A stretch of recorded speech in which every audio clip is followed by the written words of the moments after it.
মাননীয় প্রধানমন্ত্রী বিগত 16ই মার্চ এই জায়গায় এই সাহাপাড়া এই খালটি খনন করে সারা বাংলাদেশে খাল খনন কর্মসূচি উদ্বোধন করেছিলেন। আজকে এই 16 মার্চ থেকে আজকে প্রায় 2 মাসের কাছাকাছি আপনি দেখেন বিগত দিনের চিত্র আর বর্তমান চিত্র, আকাশ আর জমি। এবং আমরা সবসময় বলে থাকি মাননীয় প্রধানমন্ত্রী তারেক রহমান কথায় বিশ্বাস না, কাজে বিশ্বাস করেন। আজকে এই কাজের সর্বশেষ আপডেট কি অবস্থা সেটা কিন্তু আজকে আমি সরজমিনে আজকে দেখতে আসলাম।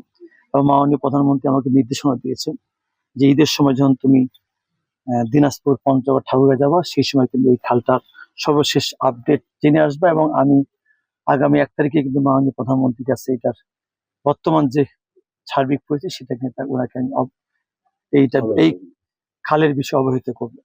কাজেই আমাদের এই খালের আমাদের সম্পূর্ণভাবে এর যদি উপকারী পেতে চান সেখানে কিন্তু আমাদের জুনের 27 সাল পর্যন্ত অপেক্ষা করতে হবে।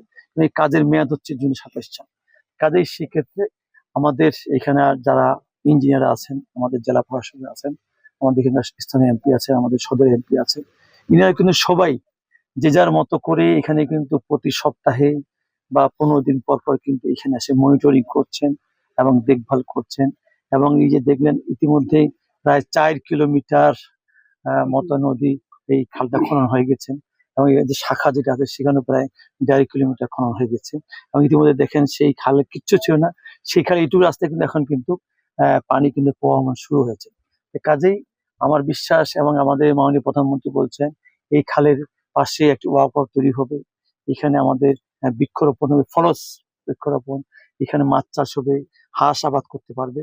কাজেই এই এলাকার কিন্তু প্রায় 3.5 লক্ষ মতো মানুষ কিন্তু আমাদের এই শেষ সুবিধা আসবে।